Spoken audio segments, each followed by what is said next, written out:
see him cocaine, destroy your mask, heavy real slow. Ring walk, crowd roar, lights dim, stage glow. All the chairs crack, bodies hit the mat.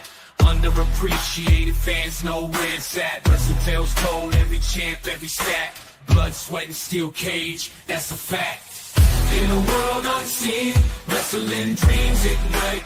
Power bombs, drop kicks, midnight fights. Ropes tight, spotlight, no fixing the sight. Underappreciated hearts, keep it real, keep it tight.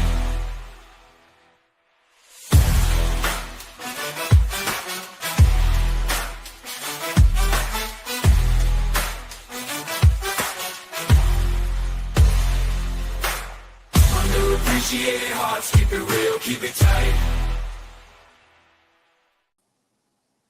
Yo, what is going on? You're NXT with your boy D-Walk. And hit that button again. What happened?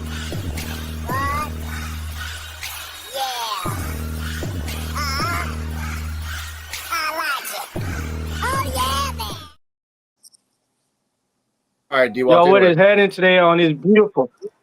What's happening on this beautiful? Was it Thursday? Beautiful Thursday. We here to talk about NXT. Sorry, I'm just having too much fun. I'm on vacation and everything in Texas and all that, but hot as hell. But welcome to NXT. We're here to talk about NXT this week. Was it a miss? Was it a how you say it? Was it a hit and miss this week? Now let's talk about it.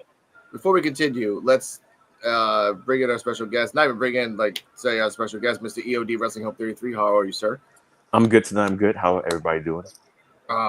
Everyone, make sure his YouTube channel is in the description after this live.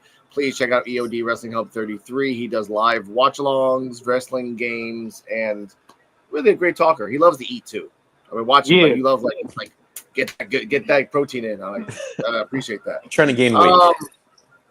You got to, man. We start off the show with a recap of more like a Saturday night main event montage of all four wrestlers talking about why they deserve to be here. Last Legend talks about some shit. Jaida Parker talks about some shit. Easy Dame talks about that she's been planning this, and Jaida and Jordan Grace, before we start the show, specifically says this is my last chance.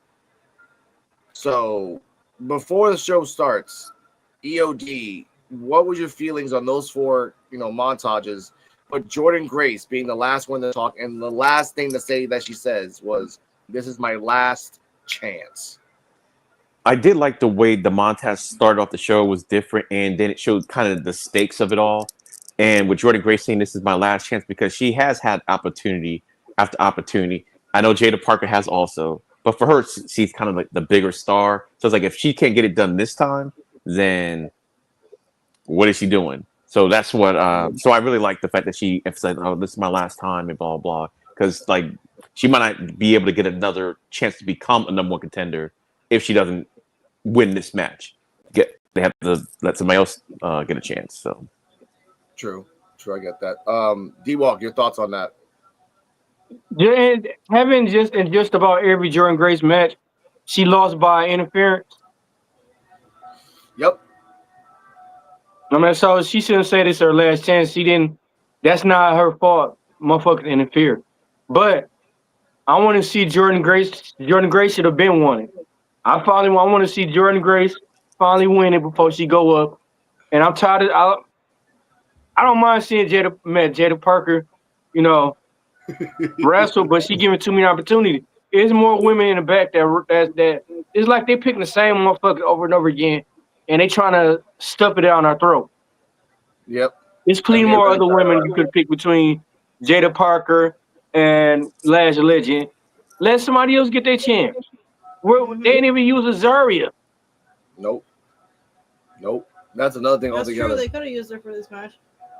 There's a woman's here, by the way, doing some loving. No, I'm here. I said hello. Hello. Hello, everybody. I heard her. Thank you. So let's start this off. First match, and I hope we can say this exactly 5 minutes. Josh Briggs versus Trick Williams for the TNA World Heavyweight Championship. Trick Williams the heavy favorite here in NXT, even though he's the heel, and Josh Briggs with that stupid smoking skull again. I really hate that fucking skull. No, you don't. I do. It was cool the first time, but like they fixed the tube. You weren't here, EOD. First time it came out like months ago, and the tube was on the side of the skull, so you can actually see the tube of smoke coming out of the side. So it made no damn sense. And I said it in the review, like, y'all need to change that or fix it. This time they did, right? But all the smoke kept going into his face. Okay, so yeah. He's standing. He's like, that's kind of a flaw. yeah. It's like, damn. Okay, fine. It hurt someone's health. But I want to put that out there. This was power versus trickery and precision, ladies and gentlemen. Trick Williams kept trying to do power moves on Briggs, and only to the end of the match, Briggs would tank it, and just come back and do freaking boots. He tried to do a moonsault off the top rope. He always fails on that. He needs to stop that shit. He really needs to. Mm-hmm. The trading hard right hands back from commercial. Williams in control, and he drops Briggs with a leg lariat. Second try, Josh catches a boot and turns it into a side slam. Trick shot out of the turnbuckles, but Briggs finds a way to kick out. That was a good one too. They hit a trick shot on the first time, and he kicked out. Trick shot's supposed to be protected, but it's not. So it's kind of like they're boosting Briggs by taking away the mystique of the trick shot. Put that out there. Trick floats out of a choke slam. Josh counters a power bomb. Choke slam connects on the second try and next to the turnbuckle for a 2 count. The crowd popped hard for this one. I did too. I'm like, oh shit, choke slam. But Briggs cuts him off. Short arm lariat, moonsault, nobody home. Trick charges in. Trick shot for the 1-2-3. Post match, Trick gets on the mic. He says that he went from carrying him to carrying 2 brands at once, and claims he is the greatest TNA World Heavyweight Champion of all, and stopped. Before we continue, EOD Wrestling Hub 33, thoughts, rating, favorite moments of Josh Briggs versus Trick Williams for the TNA Championship. All right. Start off with Briggs in his costume. I thought it was cool only because I thought it has potential in the future if it has more of a budget to it, like maybe a chrome skull instead of the Party City skull. Yeah. Like if he gets on the main roster, it's not going to look like that. And everything, it'll look more polished. So I'm like, that has potential to be a cool looking thing in the future. So that's what I thought. And I also like with this match is a little bit spoilers for everything.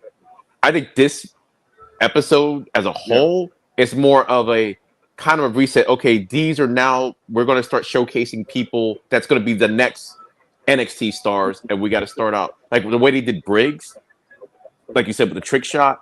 That one sequence where they would just reverses each other's move, even though it almost botched, but they kind of cleaned it up and everything at the very end sequence. They made Josh Briggs look really good. It's like, okay, Trick Williams is a champion, and we all know he's good and stuff. So I think that elevated Briggs. Like you're not beating him yet, but you had a really good showing, and that was a theme I think for the night for everyone. So I like the match. It's like a B. It wasn't like an A match, but they did a lot of stuff I didn't think they could do. That's for sure. Especially as 2 bigger guys, the reversals and stuff like that. So it's like a solid B match. Like I was entertained, but we all knew who was going to win, and Wait, you didn't get to the after the thing yet, but I do like mini Seth Rollins, aka Trick Williams. He's got the same Seth Rollins energy. Everybody chanting his stuff, and then at the end it's like you're over here chanting for me, but yet, So I like that. So. Okay, I do like that at all. D-Walk, thoughts and rating. I liked it. But where the fuck is Moose at, bro? Why the fuck they not using Moose? They could use a couple of former world champions, TNA champions. But I feel like no, that's a good point. I liked it. I mean, if it would have not been for the title, Josh Briggs should have won. But it's for the title. They should have made it controversial to me, because for Josh Briggs to get to the heavyweight and lose, they should make it some way where it was like a draw or something. Yeah. Okay. But I give it a B-. Okay. Invisible Woman. Well, you didn't see it, but like, it was just what I described it. Yeah. Briggs had the power and everything else, but he got cocky going to the top rope, doing the moonsault. Nobody was home. Trick shot for the win. Trick was scared throughout the whole match. Oh, yeah. So who's in the Yeah. match? Okay. All right, I'll give you that. Trick Okay. was selling it too, like his facial expression, like I can't believe he just did this. I can't believe he kicked out this, So he did a really good job. Yeah. Like I might lose this match. Yeah. Yeah. The choke slam alone scared the shit out of him after he kicked out. You didn't see his face. He's like, "Oh shit, I almost lost." And he only kicked out of that 2. He didn't kick out of the 2. He put his hand on the rope. Yeah, that's the only reason he survived that choke slam. He's like, "Oh, I'm right here. Luckily, I'm right here." Only reason. That's it. So I give you that. My thoughts on the match. It showed out Briggs. Thank God. Yeah. It's about time. Every match we see Briggs has been showing out. Him against Wesley, him against TNT, him against the tag team. It's if you're gonna make him the new Dijakovic, because you already have a Dijakovic in Evolve. Shout out to you, Harlan Lewis. Y'all need to fucking just keep pushing him. But that means you need more guys for him to beat in order to push. And everyone's doing their own storyline right now, and that's a problem in NXT right now. So as the match as a whole, B+ for me. It showed out Briggs. Trick shot was effective at the end because Trick knows the game that if you do a special move and you miss, he's gonna capitalize. He's done it for everybody, so I give it that. That's fine. Hey, Alex, you read that comment? Yeah. I got you. Post match. After Trick says that, let's see what we got here. No, that's bullshit. Don't worry about that. After that, Joe Hendry's song came out, say his name, and he appears. He came behind Trick Williams and beat him up, and he just left. So I do like that Joe Hendry. We'll talk about Joe Hendry later. That's why I'm just bringing this up now as a point of order.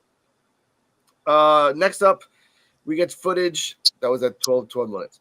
Next up, we get footage of the North Quarter Catch crew bickering early today. Tavion Heights was injured training, which I will talk about that later because holy shit.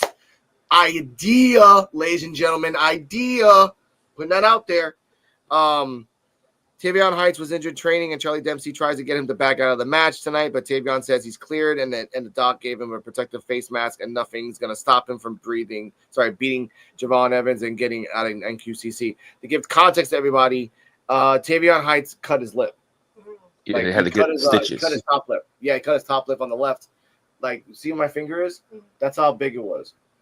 So if you look and they showed them stitching it up. Stitching it up. Yeah. Metal. Oh God. Oh. And shout out to Briggs. After that, he hanged out and showed Pokemon cards with Briggs. So pretty cool. He's a nice guy.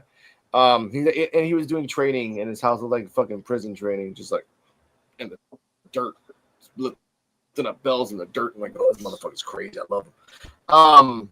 So we go to break, right? Back from commercial, Miles Bourne is chatting with some football. It was football, not basketball. Some football men whose names don't stay on screen long enough for me to catch. There's some college football players. I didn't know who the hell it was. I thought they were basketball guys. College football players. Thank you, because again, I didn't. Their names like it was out. That's it. Florida Gator college football guys. That's who they were. So okay, cool. Okay, because they did say Florida because they kept saying Florida a lot. Lexus King rolls up a jerk and speaks real loud at the deaf guy. That was kind of stupid. He was kept on like, "Hey, if you can hear me," I'm like, first off, he's not looking at you. He's partially deaf, and he's only turning around because he's actually acting to turn around. If it was real life, it was like, I don't hear you, dude. I honestly don't hear you. So I get that. He says he's not interested, and they're not out alike. King calls the football guys losers, and they take offense, so he backs down in a hurry. One of the football guys, which I think is ad-lib or just someone told him, he's like, "Oh, is that guy's face? Is guy's beard painted?" And then one of them said yes. So now college football people know that Lexus King has a bearded, painted face. That's funny. That was kind of funny. That was kind of funny. You left it to evolve to get praised by Vanity Project and swipe right into your balls. And then you come back to NXT to get laughed at by college football players. Shit. Difference between middle school and high school. I know. Right. Speaking of craziness, Javon Evans versus Tavion Heights, aka Jason Voorhees, aka Mankind 2.0. You weren't here, and you didn't see this match. Mm-hmm. Tavion Heights has a plastic mask. It's like this. I'm sure my girlfriend is, ladies and gentlemen. It's like this black strap. This He looked like part of Super Shredder, and it was Yeah, awesome. yeah. Just to cover the one section of his lip. Yeah, but holy shit, it looks awesome. Yeah, Yeah. it really was did. It kind of sounds like the Phantom mask, the way you're describing it. It kind of, Yeah, kind of. Think of it was like completely covered his face like this. yeah. Let's see if we can find it. So that's what I say, kind of had that Super Shredder thing, but it was like brown, like a dark brown, and you had the it was look on him. It looked really good. They got to do better with the fitting, but it looked really good. It's almost like the Undertaker mask when he got his orbital eyes fractured. Remember the old Undertaker mask when he had to wear that mask? Oh, to yeah. Yokozuna I know Thunder? Yes, I mean, I'm showing yeah. I'm showing a picture right now. I'm showing a picture right now. So like Yeah. Ghost of Tsushima mask, basically. Yeah, it kind of like goes with a Yeah. Tsushima mask, like a little bit of that. Like I'm showing the mask right now. It has like Hannibal Lecter with a little bit of like Vibes, yeah. Jason with a little bit of like, a little bit of weird vibes. Which again, I love that. I'm saying this now. Tavion Heights, I say it respectfully. Tavion Heights, you have a beautiful face and you're a beautiful man. Leave the mask on because that makes you more menacing as a monster. Yeah. He used it in the match. He used it as a headbutt in the back of Javon's head. It's like, bah! I'm like, it makes sense. It's fucking just pure plastic, or whatever the fuck it is. I wouldn't mind more characters with masks. And commentators did mention that at the very beginning of the match too, like, oh, might use it as a weapon or whatever, and he didn't until like the very end, and or close to the end. So that was kind of good that he did actually do on purpose because it wasn't like an accident. He actually did use it. So I love that. And most of Javon Evans did the bouncy stuff. I miss Joe. He loves this type of shit. Yeah, Joe had a field day with this. I know. Javon was doing the bouncy stuff like always because that's what Javon does. Oh my god! Back from commercial. Heights is on Evans. Got it right here. Heights is on Evans. Waistlock blocked by an elbow. Vicious headbutt connects, but Tavon stays at it and gets a German. That's the one I liked. He used the mask, hit him in the back of the neck, and then proceeded to do a nice angled German suplex. Yeah, one that was beautiful. But Tavion roll through, cover for two. Javon explodes off the ropes with a corkscrew kick. Boot up in the corner. Evans goes up goes up top. Javon Evans wins by pinfall with a double jump tornado. Post match, which is bullshit, I know. Post match. No, I'm not even gonna say post match. We'll get the post match in a second.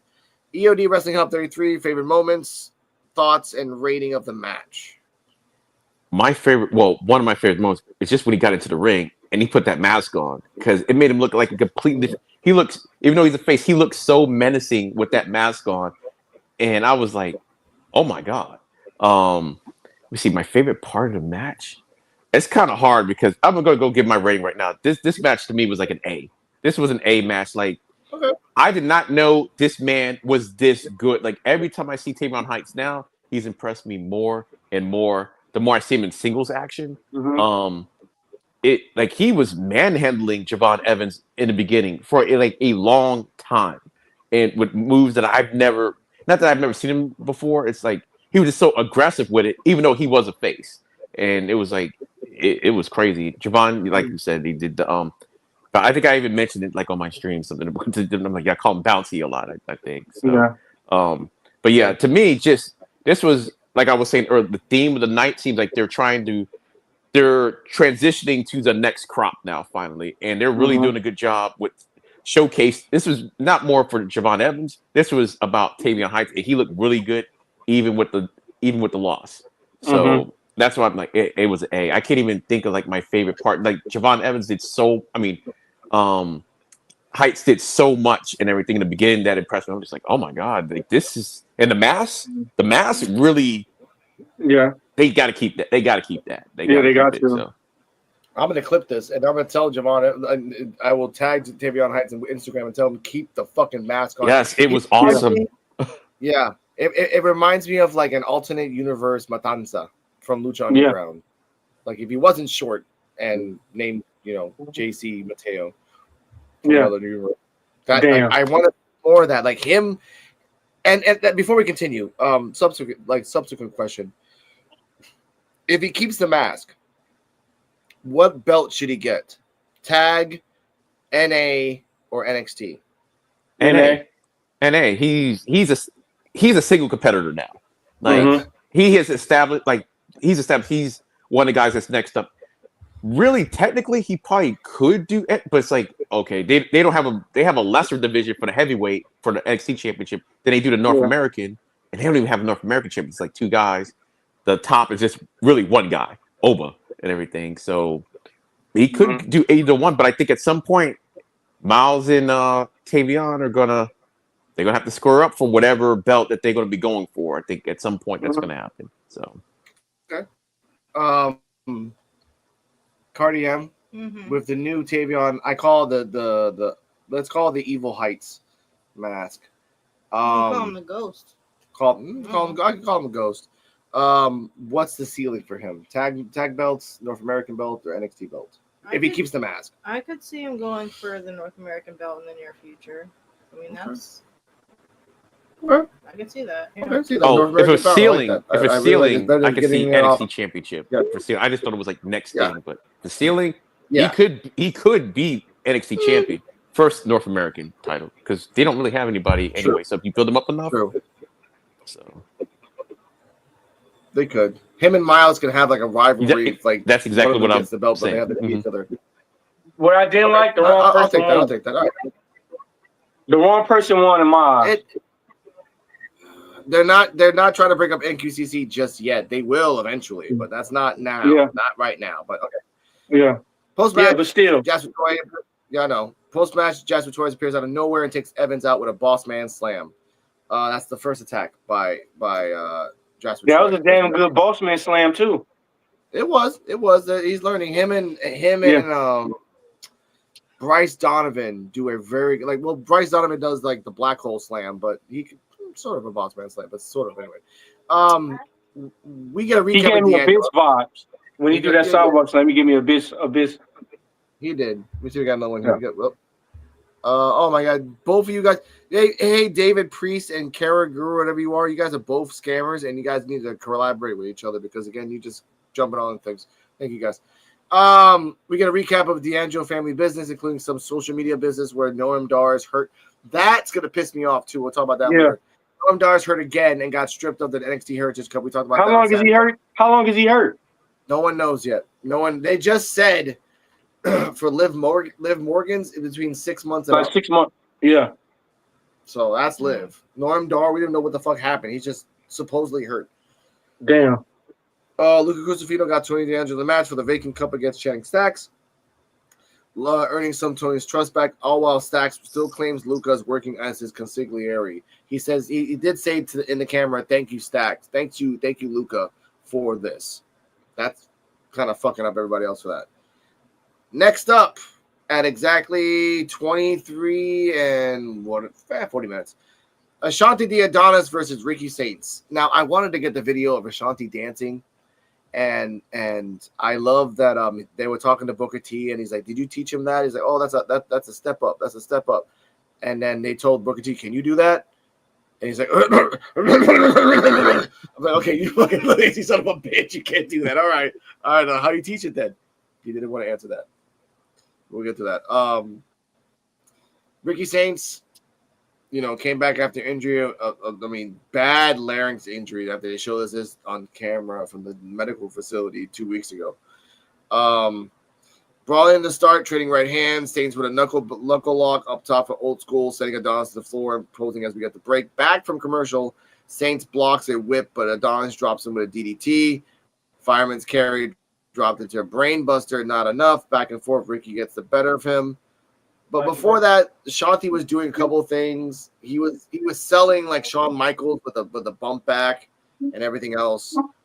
But ultimately, Ricky Saints with the Rochambeau for the 1-2-3. It was not even D-Walk laughing is the point of it all. Like, I give this match a D because post match, All Ego Ethan Page appears on the Tron, but his video shorts are out on the screen.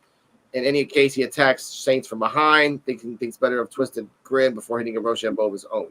One, the video package, the video of trying to trick Ricky was off. Mm-hmm. So while Ricky was getting hurt, it kept talking. Mm-hmm. And then everyone's like, I saw the crowd. Everyone's like, okay, am I supposed to watch it or listen? Like one of us or the other. Yeah. All right, whatever. So I give this whole fucking match and the post and a continuation of this bullshit a C-. EOD Wrestling Hub 33 thoughts, rating, and post. All right, the match itself was to me just all right and everything. It was like it just was all right. I really until you mentioned it, I kind of forgot that I saw this match. It's not that it was bad, it's just that it's wasn't. We all know it was leading to. We all knew Ethan Page was going to come out and do something.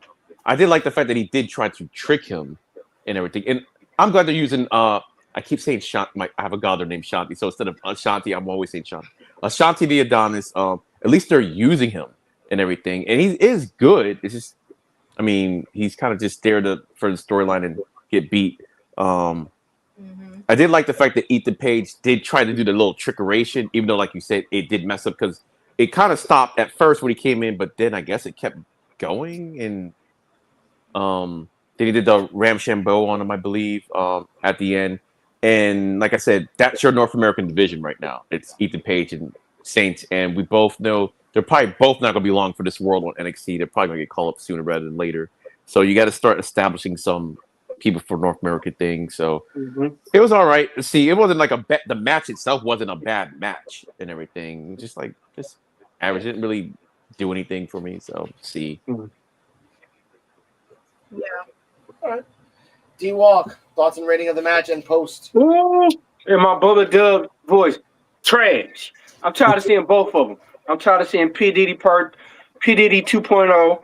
I'm fucking tired of seeing Ricky Saints. I mean, like, when is enough is enough. Okay, so, I mean, I would think, like, the way they use Ricky Saints, they just need to fucking call him up because he ain't doing nothing. And then for Ethan Page to attack Ricky Saints, ain't Ethan Page the champion? Yep. Why is he attacking somebody that don't have a championship belt? It don't make sense. You just don't like him. Normally it's supposed to be. It normally supposed to be the person without the belt attacking the person with the belt. They do ass backwards. It don't make sense. I'm champion while I'm attacking somebody that's under me. But such is the way of life. Cardi M, what are your thoughts on Ashanti losing, Ricky Saints winning, and then Ethan Page with a video package and then attacking him from behind? I don't know. There's so much going on there with this plot line. I don't understand why they send wrestlers out with an injury and then bring them back the next week. 3 weeks. Yeah, but he's made an appearance like every week since. But he has not fought. Okay, so this is his first fight back. I missed the first half of the show, but I don't know. I'm not a fan of Ethan Page. And this was Ricky Saints versus who again? Ashanti, yeah, I agree with you, UD. He's kind of just there for the plot. Like, it's nothing against him. It's just I don't really get much out of his wrestling. And last match I saw him in, like, the tempo was just kind of so yeah, I don't know. That's my thought. Okay. Here you go. Say this for me, baby. We get this and this. Okay, so what happens next is Dark State gets a promo branded by Progressive. Okay.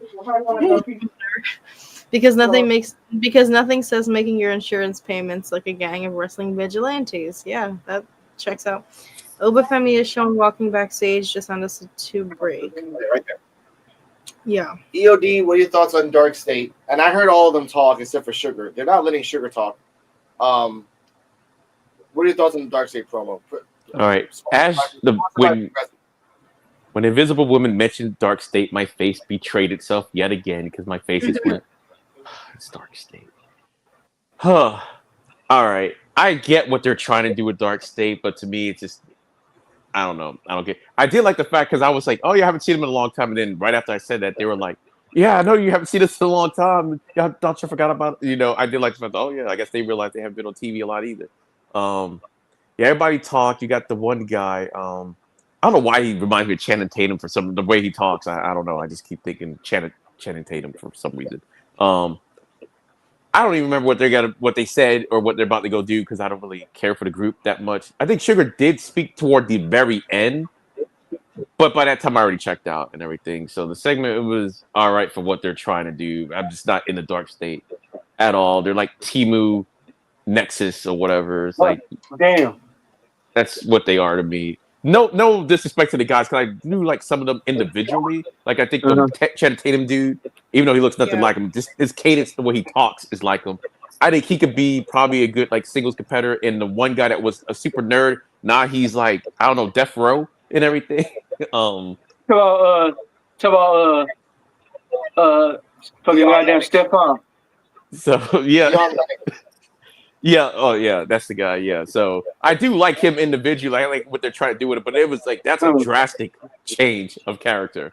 But as a group, I'm like, what they're supposed to be doing, dominating, destroying stuff. I'm like, I don't see it.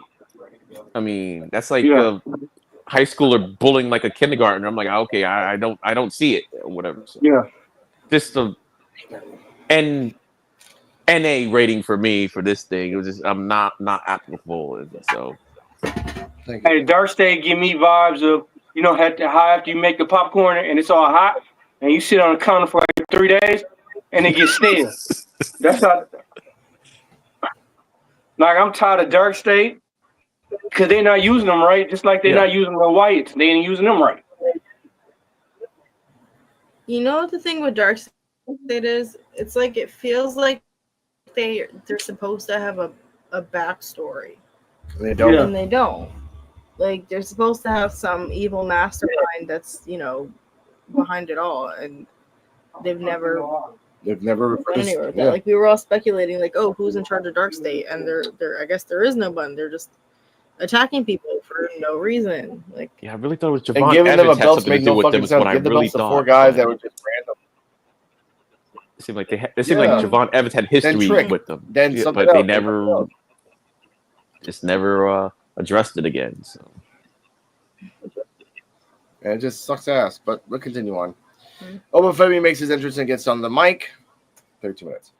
He talks about his title reign and how he's defeated all corners, turning capable contenders into footnotes on his legacy, and now he sits comfortable atop the pedestal. This is where it gets dangerous, and other men might coast and bask in the euphoria of their victories, but the ruler isn't any man. He gets restless where there's no contenders because he craves the fight. He enjoys it. He embraces it. And he needs challengers and welcomes anyone who thinks he can stand up for the ruler himself. Yoshiki Inamura, perfect specimen of masculinity that he is. And this is from where is this from? This is from Cage Side Seats. He really likes Yoshiki. Answers the call. He says he came to NXT to chase glory, but when he didn't come, he went home to Japan and realized all the things he missed. His partner, his best friend, Josh Briggs, for one. And also NXT as a whole, because he loves NXT, the culture, the passion of the fans. He wants to pay them back by becoming NXT champion. He wants to go bigger. And Obafemi is certainly bigger. Femi says that they have in common being strangers in strange lands, and he made this place a home a long time ago, and he has thrived. And that's where they're different. And Inamura had his struggles and left, but they have embraced him for coming back and turning the tide with a smile on his face. But he can't fool Oba. He sees beyond the smile. He sees underneath the fighting warrior, the spirit that craves the fight, and fighting for the crowd's honor is a big mistake. Because when you face the ruler, you fall like everyone else. And Inamura gets in his face and says that he is ready. As Yoshiki leaves, Jasper Troy freight trains him and confronts Obafemi again from the apron. EOD Wrestling Hub 33. Thoughts of this promo from Yoshiki and Oba, and then Jasper burying anyone that even has a chance against Oba. We'll talk about the match later that they announced too. To me, Obafemi's so good on the mic. He's just so good on the mic. Even when he's a face kind of heelish promo, but then I don't know, he's just so good. It's like I really believe it. If this was real life, I would really believe he is the ruler. He's just that good on the mic. I did like Inumura coming out. I like his pro. I actually like the whole promo back and forth and stuff because I know like the language barrier a little bit, but Oba just made a lot of sense. It's like okay, most people like basically, oh, when you're the champion, you're just you get like because you're the champion. But he's like, no, I need food and everything. I need to eat on somebody. So just bring it on. So I do like that. He's like a fighting champion, and you can see that even if he was a heel, he would be the same way, kind of like how Mark Henry was when he was a champion. He was a heel. He was like he wasn't backing down from anybody. But yeah, it was just a really good promo. Like, and then Jasper Troy showed up. I get it why they did it and everything, but I'm like, this freight train demand after he just gave a nice little promo. Passion, the fans are kind of behind him a little bit, even though we all know what's good. Yeah. But for them to get freight train and not even get up or whatever, I can see even a little skirmish and then you take him down. But it was like he just mauled him down like that, and you're supposed to be going for the title. So it would have been an A for me this segment, but it's an A minus because of the Jasper Troy running and then looking at him. Like I don't mind that part, but you just knocked the man down like he was nothing after he came out there and won a challenge. So it's like, A minus for the thing. But it was Oba can cut a promo. He can really cut a promo. So okay, do you walk? I'm gonna say it like this. Imimura guy, he need to go for the North American. He ain't showed me enough to Charlotte challenge Obafemi for the NXT heavyweight belt. He ain't showed me enough to be just so now anybody could just challenge for the belt. Come on, man, you got to start somewhere. He ain't even been. He only won one match out of. But it was an open challenge, so he didn't want anybody to show up. Yeah, but that's just like me trying to go and fight Mike Tyson. No, but wait. What happens if you beat Evander Holyfield? Because Inamura beat Trick Williams. And in terms of levels, Trick and Oba are on the same levels, but just different places right now. And remember, he said it. I'm giving you the chance to fight. And like TNA, I want Oba. I mean, Oba never says no to a match as long as it's not a fucking freeway. He's tired. You don't like three-way matches. It's like, no, we don't do three-ways anymore. But that's just like a bully move. You know you can beat the dude up. That's all I'm saying. You know that you could beat the dude ass. Man, like that's a waste of your time. Yeah. To be fair, there is no division or whatever, really. So I'm like, who really would deserve a match against Oba right now anyway? Besides Trick, and he's occupied. Like on the NXT side of stuff, I mean, to me, they should bring Moose to fight the rest of Obafemi again and let Moose win the belt. Oh, that's what I'm saying. Like on the TNA, on the NXT side, so there's like there is nobody really right now. So that's why I said this whole episode felt like they're trying to build some stuff up for later. I'm saying you let Trick win the TNA belt, let Moose win the NXT belt. That's not a bad idea, but I don't know if it's gonna happen. But that's a good idea, though. That's an idea. I'll say it's an idea because you give him an NA belt. Moose is not a good talker. He's a good worker. I give him that. You're taking the belt away. Oh, remember, D-Walk, you're taking the belt away from a good talker and a good worker. Moose is one or the other. I don't have nothing bad against Moose. That's when you call Bafemi up. But maybe, yeah. But hey, we mark that down if they take our idea, bro. Yeah. They have been taking some of your ideas. I have noticed that. Thank you for noticing that. There's a lot of that shit. What a weird coincidence that this is a weekly live show, and every time we talk about one subject, they change it. Every single fucking time.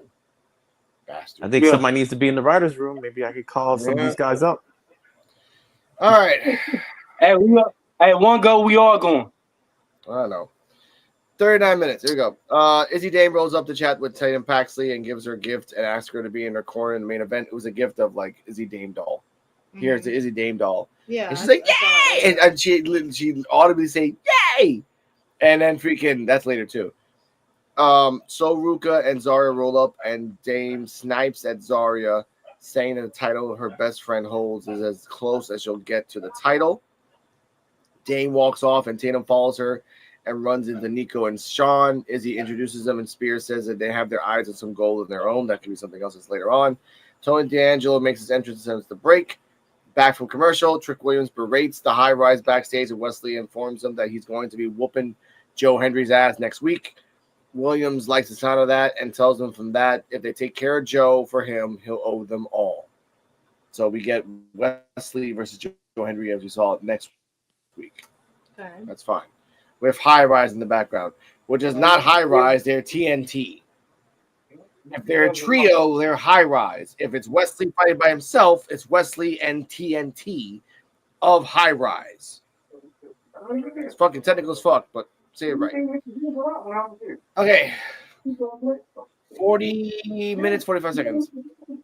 Channing Stacks Lorenzo versus Tony D'Angelo, NXT Heritage Cup. Round 1. Pretty back and forth. Punches back and forth. At the end, they just slapped the crap out of each other when the bell rang. And when the bell was over, the ref was trying to push them away and then slaps. Boom. I found out this was a 6-round match of 3 minutes. I'm like, holy shit, this is a lot. Yeah, you said that while Yeah. I was like, oh, god damn. All right, round 2. D'Angelo right back where he left off. Double leg into grounded punches off the ropes. Big elbow, shoulder block through the ropes, and Stacks bounces off the announcer's desk. Back inside, the Don off the ropes. Tony D'Angelo wins the first fall by pinfall with a spear. 1-0. Go to break. Round 3. Back from commercial, D'Angelo kicks Lorenzo away. Stacks kicks the leg out of his leg. Knee dropped across his neck. Cover, then countdown timer kicks. Channing gets a cheap shot in between rounds. Round 4. Also, Stacks' crew is outside, just 3 guys with wife beaters. I don't like to say that, just like t-shirts. And yeah, and Lorenzo is in Stacks' corner, and Sarah's bitching about that. Like, what the hell? Like, oh, cut man's 1 and it's 3, and Booker T's like, what the hell are you talking about, man? Shut up. Like, you can have like more than 3 people in the corner. No, you're supposed to have only 1. And Corey Graves like, I just got back. What the hell's going on here? That was pretty cool. Like, a lot of things here. Round 4. Stacks gets right in there. Right in the beginning of round 4. He just jumps on him. Stacks wins the second fall by pinfall with a small package. 1-1. Luca Crucifino arrives to be in he wasn't in there until now. Luca Crucifino arrives to be in Tony's corner in time for the next round. Round 5. Stacks working the Shawn Michaels modified figure 4 leg lock. Tony gets away, right hands whip across, decking Lorenzo with right hooks, hip toss, big spine buster, action to the floor. Tony returns Stack to the rings. Channing's goons get involved. Crucifino tries to make the save, but accidentally wallops Dawn with a bucket. This is what part that happens. The goons were outside, and one of them grabs a bucket. Mm-hmm. One of them was going to hit the Dawn in the back with a bucket. Crucifino gets behind the Dawn and grabs the bucket and forcibly takes it away from the Dawn. And all the while, he's looking up at the Dawn at the same time, kind of like, okay, I have to wait, 2 inches to the left. Okay. Donk! Hits him in the back. And Channing Stacks Lorenzo wins the 5th fall by a pinfall with a Busaiku knee to the back after he pulls the Dawn into the ring, going up to 2-1 and winning the NXT Heritage Cup. Post-match, Stacks celebrates with the cup, and Luke Crucifino tries to help Tony D'Angelo up, but the Dawn's not having it and drops him with a right. Tony says he doesn't trust Luca or Stacks and takes his leave. Now, EOD Wrestling Hub 33. Thoughts, rating. Luca is either the double turncoat or he's just really stupid. That's all I'm gonna say. All right. The match is. I'm glad it's back to the Heritage Cup rules and everything, because I think maybe it was just Alexis King thing that got rid of it. So I'm glad that that's back, because I didn't see how Norm Dar won the cup back. I did like the fact that they took out the knee in between the rounds. What I didn't like was, out of all the in-picture stuff we got, we didn't get the in-picture thing of the round that everything kind of happened. And when Tony D'Angelo got his leg chopped down to begin with, they showed it on a replay. So I didn't like that, because we could have had a picture-in-picture for that round, because it's only 3 minutes. So and a lot of stuff happened in that particular round. What's his name? Luca Crucifino showing up at the end. was I almost said a different word. It was stupid. Because one, I wouldn't trust me. And I'm like, so let me get this straight. You know, I need a guy in my corner, but you decide to show up now. I mean, that's a little suspect and everything. I get how they did the bucket spot and everything, but that was suspect too. And yeah, of course, Stacks is gonna win when Tony's talking about how he didn't like he doesn't trust Luca or Stacks. I'm like, you already don't trust Stacks. I don't know why you like had to reiterate that part of like that goes without saying and everything. Crucifino, yeah, and I think what's happened, Crucifino, I think he meant well. But I think that is gonna turn him over to Stacks side because he got decked by Tony D'Angelo. I still think it's maybe Rizzo, and I think when he was saying the conciliar, I think it's still Rizzo. And I think he just said it like that, Luca, on the video chat thing, just to mess with Tony and everything, because Tony already doesn't trust him and everything. I think it was just to mess with his head and everything, because obviously Ava knows who it is. So I'm like, Ava, you're causing a lot of problems. You could just said, hey, this is it. This is who the person was, because you know who it is. So overall, the match was like a B- for me and everything, just because there was some stuff that didn't make sense, and some of the stuff that had nothing to do with the match. Like I said, the picture stuff during the round, that actually a lot of stuff happened that made the match turn. So that we didn't see. So B-, but the right person won this match for the feud. All right, I'll give you that. D-Wop, thoughts and rating. He's out. Invisible Woman. I give it a D-, but it's the same thing we've been seeing. Okay. I guess. All right, Invisible Woman, thoughts and rating. Yeah, remind me of who this match is again. Stacks versus the Dawn Heritage Cup. And that's from the spot that you saw, the spot with the bucket. Okay, this was an okay match. They're really just going hard on the storyline where, you know, what's his name? Lorenzo, yeah. Right? Stacks, yeah. No, the other one, the Dawn, the consigliere. Luca. He keeps accidentally hitting Tony, and Tony's not liking that, and it's just further pushing his theory that he's betraying him. So yeah, this is just not the right time for that. Not going too good, you know. All right, rating. I give it a solid B. Okay. Yeah. I give this match in terms of wrestling and storyline, a B, because it is part of the storyline. We don't know who the consigliere is. We kind of know, but we don't know. Luca will turn on the Dawn, but that's by the Dawn's own hands, because we've seen that in our own eyes.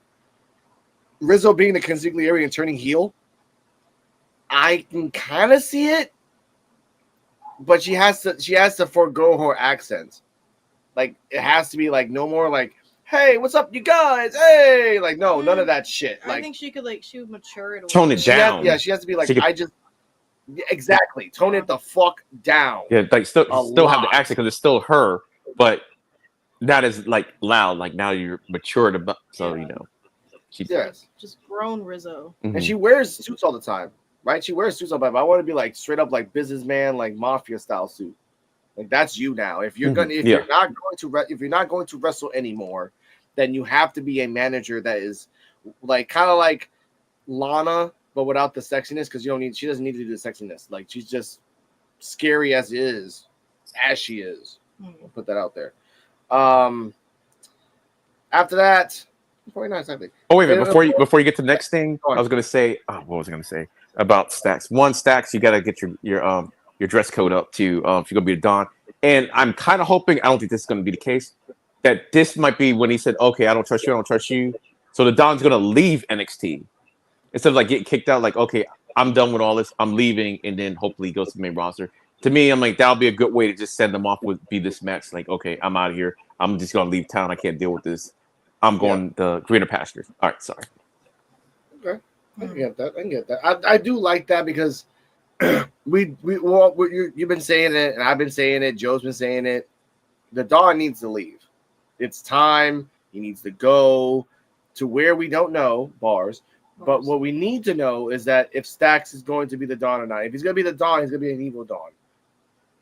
for a long time until either he changes into a babyface or someone overthrows him. But that means getting another Italian American and then putting that into like the box of stereotypical storylines. That fucking sucks. Maybe, or just another crime boss or whatever takes over. Maybe. Yeah. I don't know, but I know what you're saying because that's the way it always the stereotypical thing. Yeah, And, so I get and it. it sucks. And it fucking sucks. So you know what sucks too? Not my champion. # not my champion. Fatal Influences are interviewed backstage and talks about how they showed Blake Monroe where she fits in the division where, you know, she got punched in the face by them. JC Jane talks about watching the first Evolution as a fan and thinking that if there was ever another, she'd be on it, and there she is. We see Jordan Grace doing pull-ups in the locker room to send us the break. This part pissed me off. Back from commercial, I think you were here at this point. We were eating pasta, by the way. Back from commercial, Thea Hale is chatting to a bunch of the LF, this is not me saying this. This is actually verbatim. Chatting to a bunch of the LFG kids. There wasn't that many Evolve people back there, but then that's the blonde girl. Okay, the day that Stephanie Vaquer, and we talked about this EOD, the day that Stephanie Vaquer was talking and going through the ring, there was a blonde girl I didn't recognize.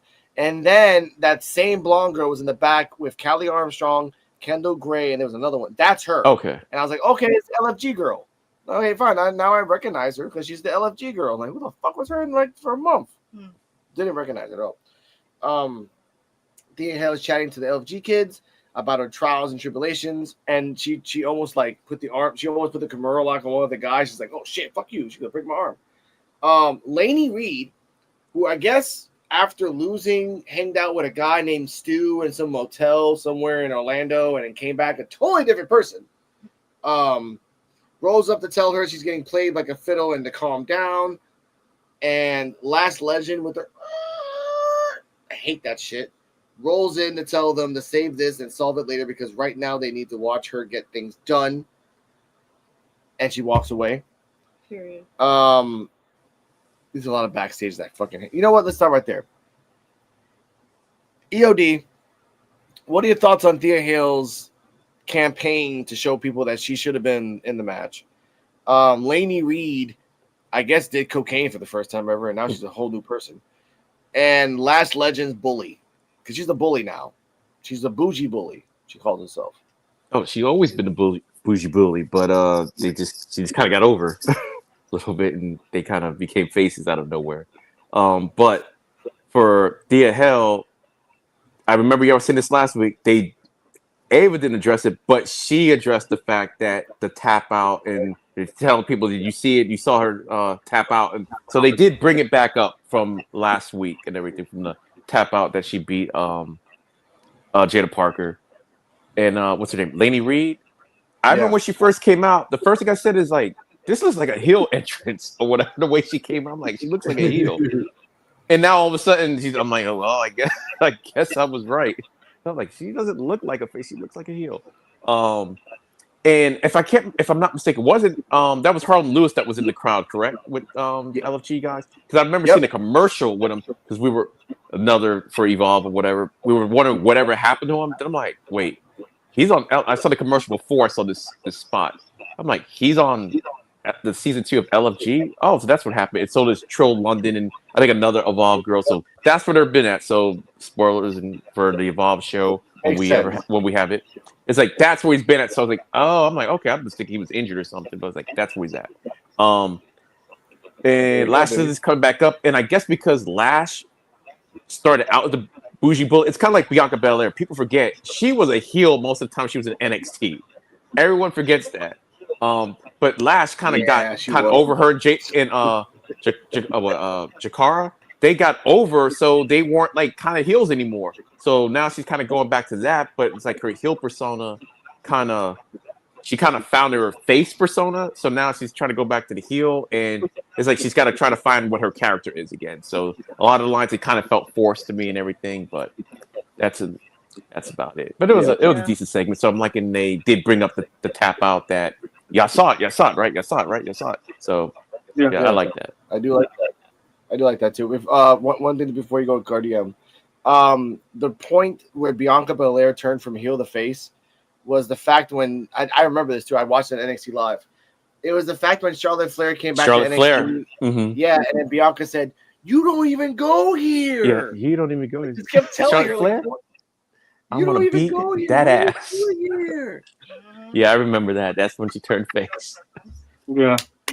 Oh my bad. I had to order a pizza, so No, it's all right. It's you totally know, fine. It's totally fine. I'm trying to get Cardiac. fat. I'm trying to get Yeah. fat while I'm on vacation. So Oh, good, man. Texas ribs down there Enjoy with the that shit. vacation. And some tacos. Cardi M, Yes. thoughts on Thea Hale, her campaign, Lainey Reed being from Lifetime movies, and Last Legend turning back into her, like, apparently evil self. Like, I'm evil now and I don't give a fuck. You know. For Lash Legend, I will say, like, the new when she came out in the new outfit, I was like, it feels elevated, but it's kind of like elevated in a more Mortal Kombat sort of way. Like, I can see it working for her if they're pushing her as a heel, but also I'm like, just, and I mean this in the nicest way, like, just don't make her ratchet. Like, just, I don't know. Anyway, besides that, who else was it? Lainey Reed was there. Thea Hale was there. Lainey Reed, I'm not surprised that she's heel because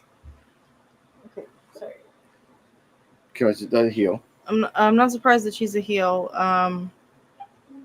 Just because that's how she came out. Like, she was being nice about it, but she was definitely being bitchy when she first came out. I guess. Yeah. I mean, listen. Yes. listen. Yes. Okay. As that's a woman, I know these things. It's just, okay. Anyways. No sure woman there. Mm-hmm. I get that. 1 second. I was gonna take it past that. Thank you. Thank you very much. For me, Climb over me. thank while you. I'm talking. Thea Hale, you better get that arm breaker. Lainey Reed should not win.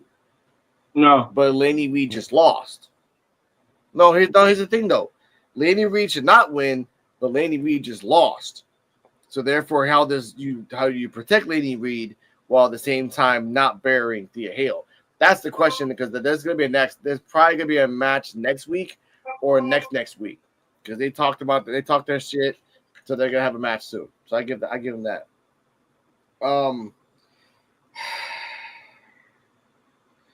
Ava Rain backstage talking to Eagle Page. She tells Eagle, "What the hell? Why'd you do that for?" Even Ava's like, "Why did you attack? Why? Makes no damn sense. You're the champion. Makes no damn fucking sense." Ethan Page, not remembering that that's The Rock's daughter, and if The Rock felt like it and watched her show, he would give a damn and beat the shit out of him, and he would have to take it.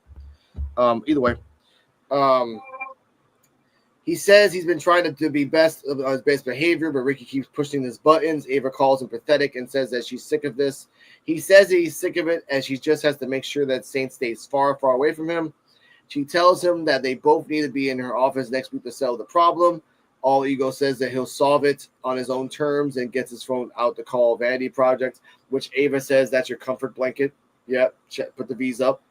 I do like that. Ava's like, "Oh, that's your comfort. That's your comfort things." Okay, fine. Go call them, bitches.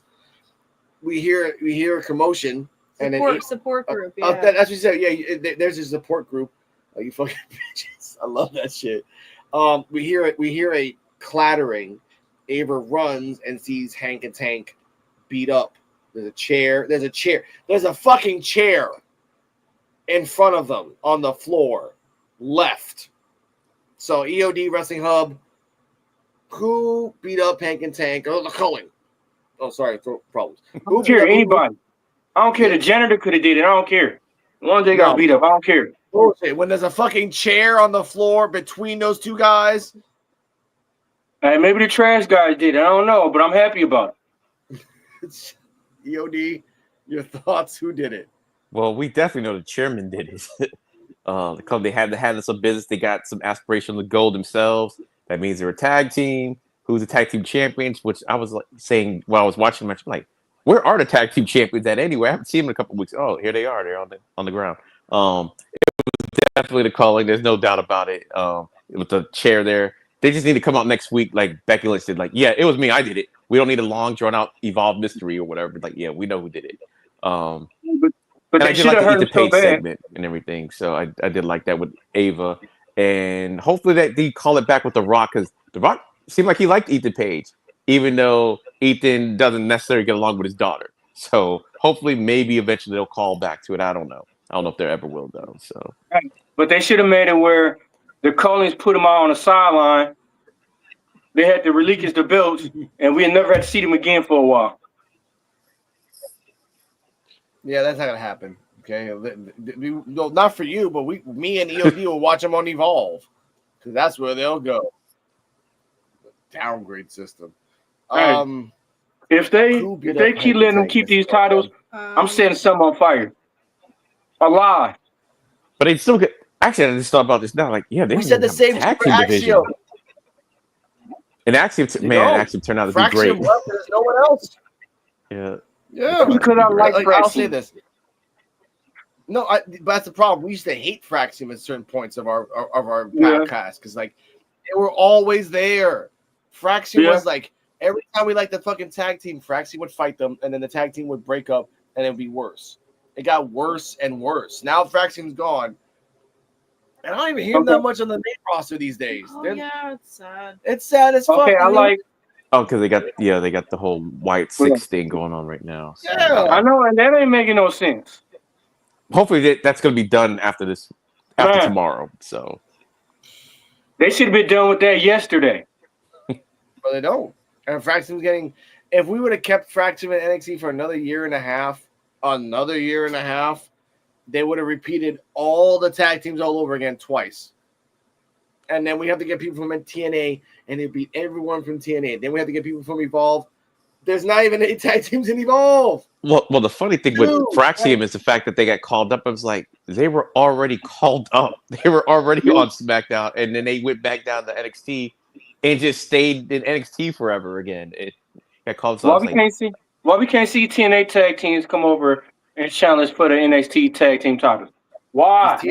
Because TNA is the ugly step cousin we don't talk about. Going up next, speaking of the ugly step cousin, Joe Hendry is interviewed backstage.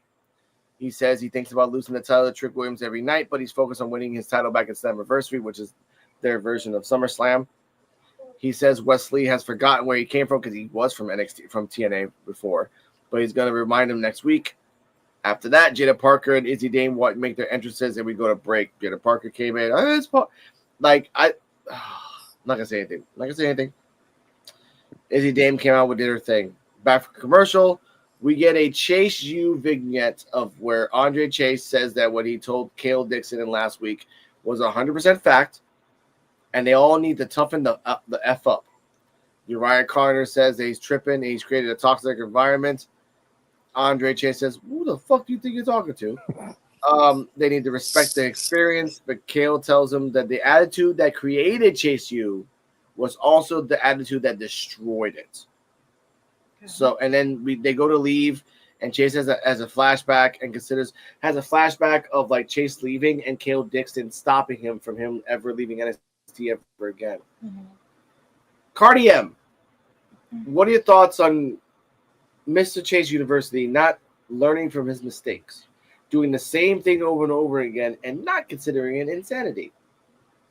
I think he's about to learn real fast that that's not going to work, because, and I like that the new duo isn't taking any shit. Like, they're like, Dixon? yeah, you're not going to treat us that way. Like, we wanted to support you, we wanted to team up with you, and you're going to be a dick to us? No, thank you. I like that. Okay, all right. EOD Wrestling, what are your thoughts on this and the revelation that repetition is the father of learning? To me, it was weird. Only in fact, like I said, they were the ones that was going after Andre Chase to open the universe back up. So you already knew what it was about. So it's right. You keep doing the same thing over. You repeat the same mistakes.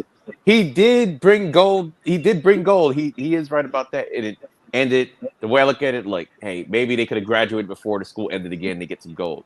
But that also, when you're talking about ideas, weeks ago, I remember Joe and D-Walk was talking about the same thing. It's like, okay, what's going to end up happening instead of them forming to Andre Chase is gonna end up picking up their habits instead.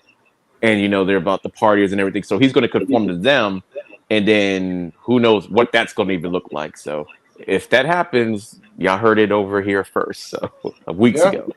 So yeah.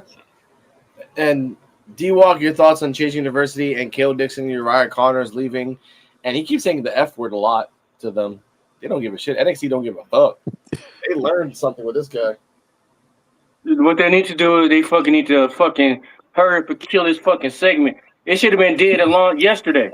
No, last week it should have been dead. It's that man. I'm so tired of it. And then they don't have no direction for Chase. What are they aiming for? Make it make sense. Fucking, I'll at least be happy if they brought back Duke Hudson. I don't even know why they fucking let him go. I like Duke Hudson.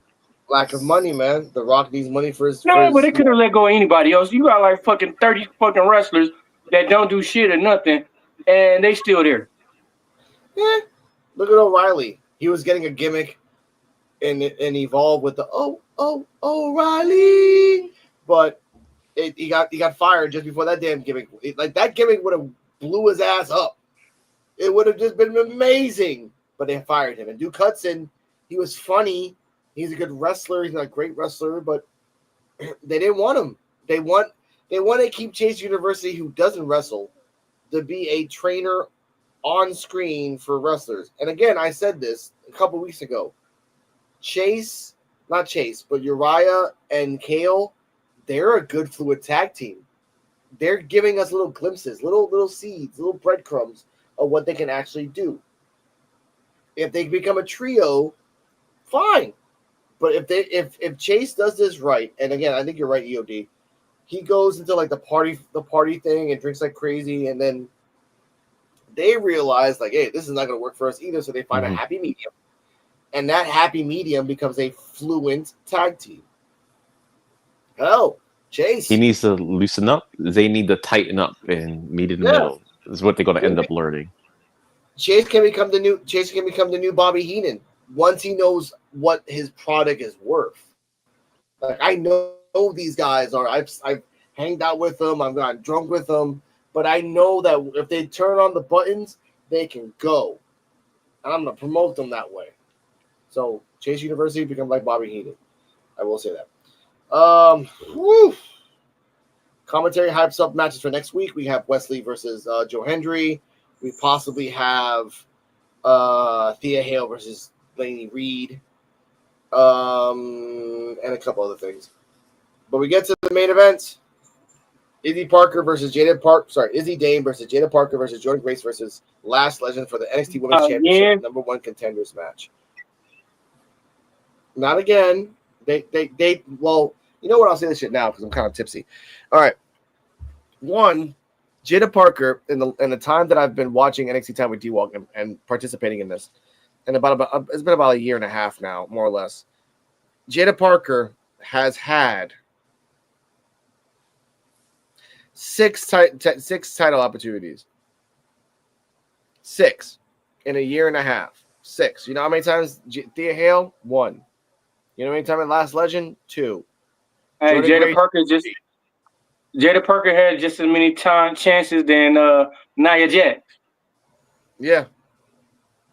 This Izzy Dame. This is her first ever title opportunity, like leading up to it. Like not like leading up to it. Well, not her first. This is her third. This is her third. This is what I want to say about this. This match was back and forth. Last Legend was very powerful. Jada Parker almost messed up a backbreaker to Last Legend because the knees didn't hit the top of her back. The knees hit all the way down to the lower back to where her kidneys were. So that kind of messed up Lash. That was a weird thing here. Power spot by Jordan Grace where she grabbed two were trying to suplex Lash, and then she did a nice little float over, which she couldn't do it once, and then she grabbed two of them and did that. And she was struggling to do like a power bomb suplex. That was awesome. Jada Parker did the hypnotic about twice. She did it to Jordan. She did it to a couple other people. Last Legend did her special to. Let's get to the finish. Last Legend did her special to Jaida, and then folded her up. Jordan for the outside, jumps in, stops Jaida, stops Lash, throws Lash in, grabs Jaida, does the special to Jaida, does her special to Jaida for the 1, 2, 3. So Jaida Parker cheats, beats Thea Hale just to lose to and I get EOD. I'm not a gambling man, and I will put this up for charity, but I can bet $1 that next week Jaida Parker is going to say that she was so like this close, an inch close to winning. You almost got pinned twice in a row. There's no writing around that. So EOD Wrestling Hub, your thoughts and rating of the match and highlights, if what you remember. All right. So for me, like I was saying at the beginning of the show, this was kind of like a mini reset so we could establish new people. And to me, Izzy Dame looked really good in this match. I didn't even realize Izzy Dame and Lash Legend or Lash is a little stockier, but they're about the same size. Like I didn't even notice that before. I mean, I know she's been taking out guys with chairs and stuff like that, but I was like, oh wow, she's kind of a powerhouse herself too. So she really showed up. So once the people get called up and everything, she's going to be in that new division or whatever of maybe the NXT Championship, possibly North America, but I can see her in the women's championship picture like after this match. They did have some good spots. They had like what you're saying outside. Before that, when they had the Lash taking out somebody, then Jordan taking out Lash. Izzy took out Grace. Somebody took out Grace, or I think Jaida Parker did. It was like this big crazy spot that ended up happening on the outside where everybody was taking everybody out. I thought that was cool. And it was actually kind of a long match too. To me, it was a good match and everything. Yeah, you're right, but like I said, they probably going to continue the Thea Hale, Jaida Parker thing and stuff like that. And I always said Jordan was probably going to win this only because of Evolution. And if you wanted to make a big show, she is out of all of the bigger name. But like she said, she did mention this is her last shot. So my prediction. I still don't think Jordan Grace is going to win that match at Evolution. I think she's going to go. She's going to face JC Jane. Somehow, some way, JC Jane is going to retain that title. And that will be the last time we see Jordan Grace in NXT. And I think that's when she'll end up going to SmackDown, like right after that. So that's just my prediction on that. You think they're going to keep her down in NXT still? Yeah, they'll keep her. How many times have wrestlers always said, this is my last shot, and they always end up winning? But I mean, for her, she's fought for the title a lot. So, and the only thing, and for me, the other reason why I say this too is because you haven't gotten to it yet, but y'all will. It looks like they're trying to build another feud. That'll happen. I guess he'll bring it up after this match happens. So that's why I think there's no picture for Jordan Grace in that scenario, and so that's why it's like, okay, you might as well just call her up at that point. So I'm still pissed they for to bring Goldberg back. Oh, I'm still pissed they for to bring Goldberg back. Again, he's in critical condition still. Shout out to Gilbert. Cardi M, thoughts and rating of the match of the 4-way. Jaida Parker won just to lose. Again. I keep hearing that, but how did she win? She didn't actually win. She lost. Okay, she cheated. I'm saying cheated. She technically cheated with Thea to be in the fatal 4-way. Well, the ref didn't see it. That's not her cheating. The ref missed it. It's like she should have won and everything, but it was a bad call. But I don't have my camera on. I have to put air quotes here. I said the word.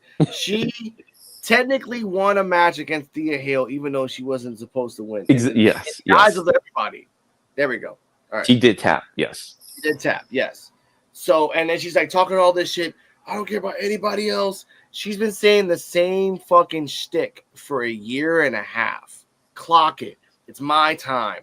Everyone's ready for me. But every time she gets to the Fatal 4-Way or 6-pack or Iron Survivor or ladder match or this or that, she's always either the one getting pinned or loses. Mm-hmm. And once again, she got pinned. Again. Yeah.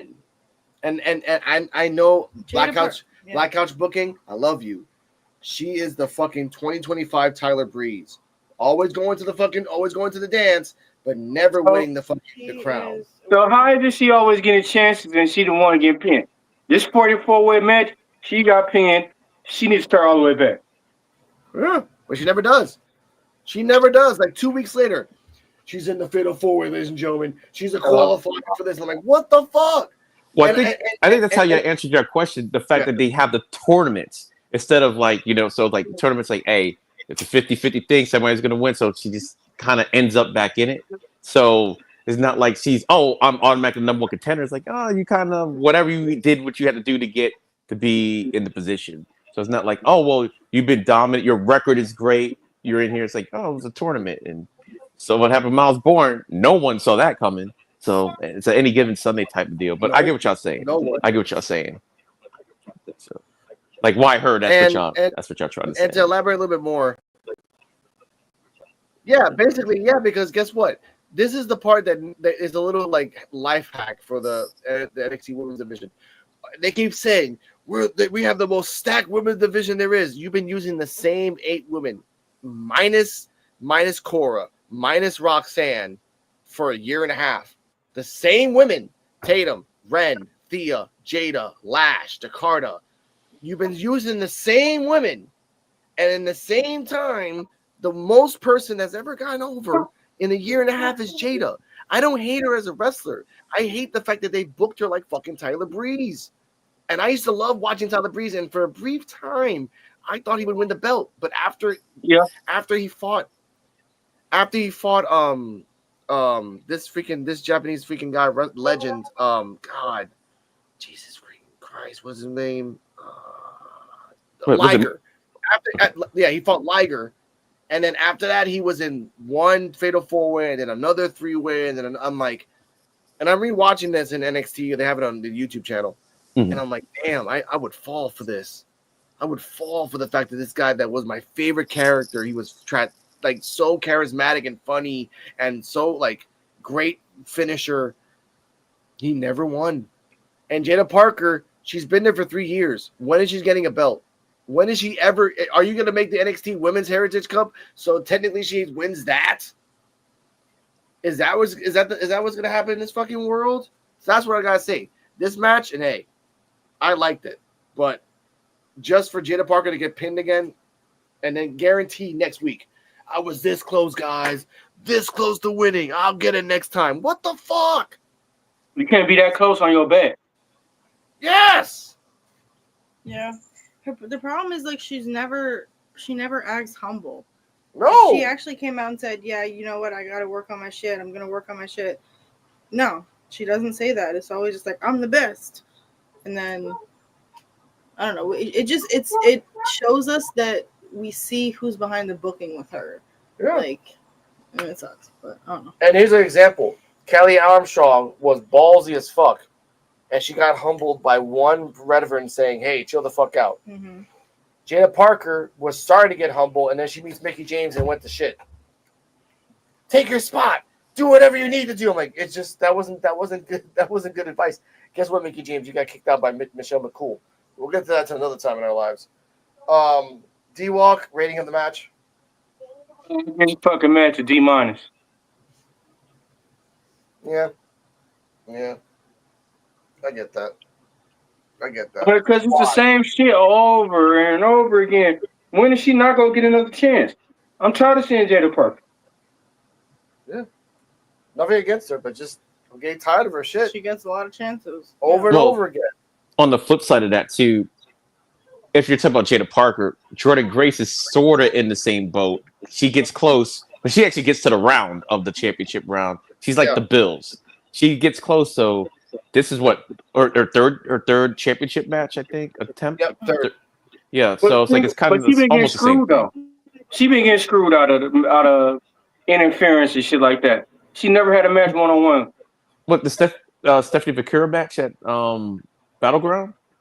Did something I can't. I was there, so I'm like, that was 1-on-1. Look at so I was like trying to think. The 1-on-1, okay. That was 1-on-1. Even when she wrestled Jessie Jane, okay. Yeah, when she wrestled Jessie Jane for the belt, interference. Oh no, I get the fact that like it's just the fact that she didn't win.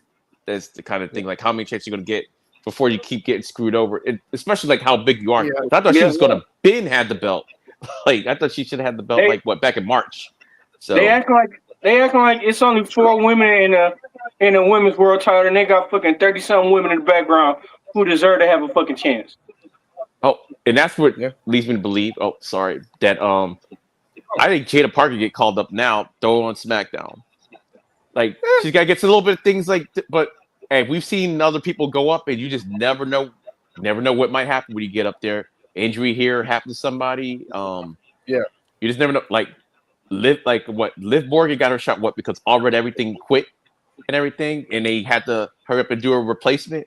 And you just never know. You're at the right place, the right time, and her gimmick is good and everything. What she's doing is good, and I can see that working like more on SmackDown than on Raw at this point. So I'm like, you can call her up. Nothing ever says you have to be a title holder to get called up and everything. You get called up before your time. So that's what I'm saying. Since they have all these back order of no, but say it like that back order, like of women in the back, it's like, okay, you gotta graduate some of the top levels so you can bring the middle people up to the top, the bottom people up to the middle, and the people in the back on TV. So you got to get rid of some of them. So call them up. I think she could get called up. Last, I think, is close to being called up only because of her stature and everything. But with this her new old gimmick and everything, is like she kind of found her way with the gimmick she had. So now she's got to kind of figure out how to be like a bad guy again. And it's coming off like kind of unnatural, but until she can find her character and everything, that's all. So I think Izzy Dame is the future of the division. I think this was a good showcase for her, showing that she can hang in a main event picture. So I think, yeah, she's going to be part of that new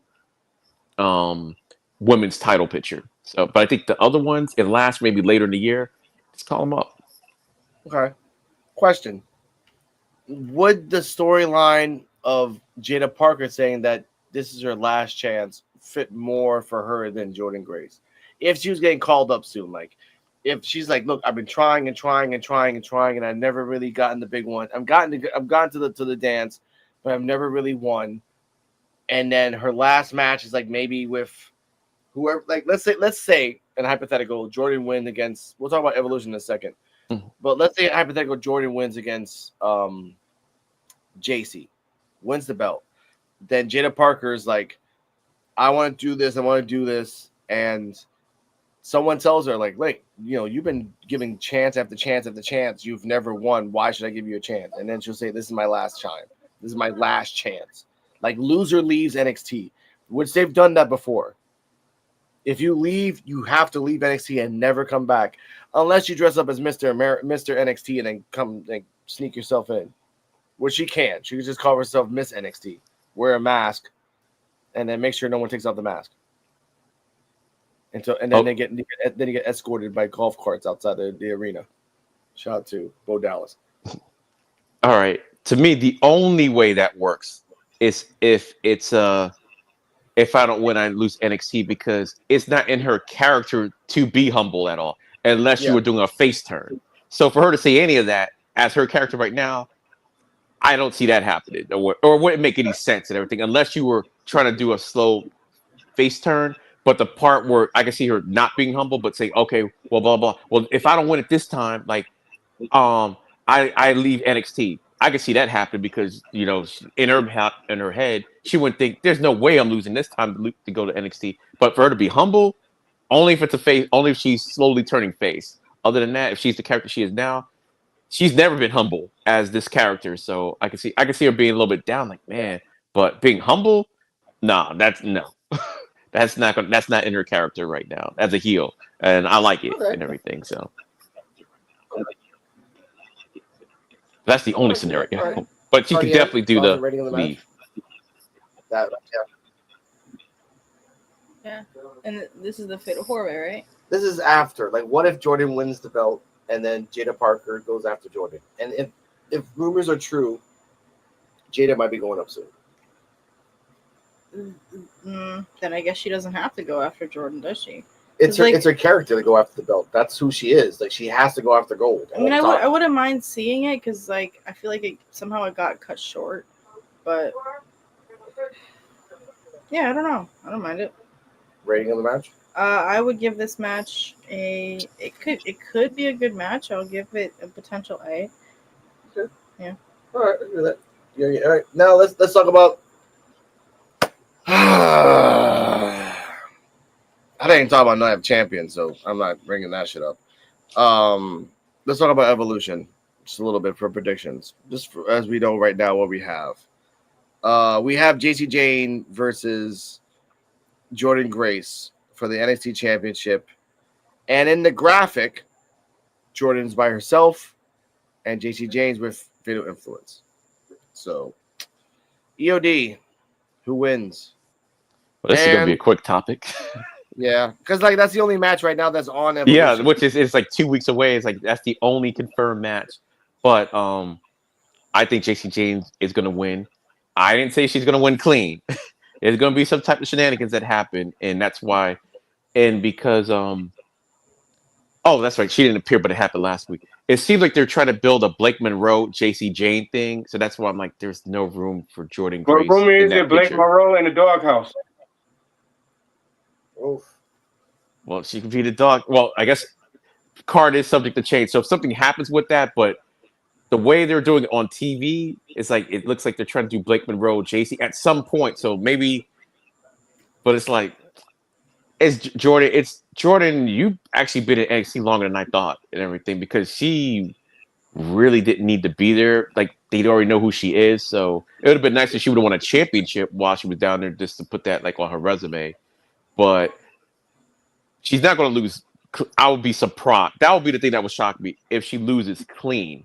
That would surprise me. But I think there's going to be some shenanigans, and I think hopefully, this is Jordan's last ride. I think she should have went out with the Stephanie match. They both should have probably get called up at the same time. So you want to go through this mess, but because of Evolution, I understand why. It's like, okay, it's your big pay-per-view. You got NXT on there. JC J's your champion. We need a name. Jordan Grace is the biggest name that they have left and everything. Blake Monroe just got there, and she is using a different name. So it's like Jordan Grace is your biggest female that you have. So it's like, all right, let's have her so we can put her on the card because we don't even know what the main roster stuff is going to look like yet. They can't. To me, they can't afford to now move Jordan Grace to the main roster. They ain't gonna have nobody. Well, remember that used to always be a thing in NXT. It was always like, oh, they're so good when Asuka left and everything's like, who do they got? It's like they don't got nobody, but they used to find a way to always rebuild up because it's always a little time where it's like they have nobody, but then those nobodies actually did become somebody's, especially with the women. Like the men was always different, but the women was always like it was always a cycle of that little piece where it's like they don't have nobody right now. So that's why I say that's what I think they'll keep Jordan Grace in NXT. She gonna lose. She'll win the title, but eventually she'll lose the belt to Blake Monroe. That's dope. Yeah. That I guess. Here's the funny part. JC Jane is not defending her belt on a Great American Bash. She's only defending her belt on, Evolution. Which, by the way, we don't even have a match. There's no matches as of at all for Great American Bash. It's just a name as of this moment. There's no. Still waiting for that too. Why not? For Evolution, why not have every women's belt on the line? You mean like Night of Champions is supposed to be? They didn't do that. They ain't doing that. Which was, I was like, wait, why not? What? Night of Champions been trash. Let the women's have their own pay-per-view, and every wrestler had to put the belt on the line. No, I think that's what they should do, but I don't think if they didn't do Night of Champions. Yeah, that's it's like Night of Champions. Yeah, but they used to do that on every pay-per-view. Every champion to be on every title is on the line. Yeah, every pay-per-view. Now they quit slowly doing it. Okay. Let's correct this out real quick. That would make 7 matches. That would include Raw and SmackDown, USA Intercontinental, NA, NXT, and the tag team belts.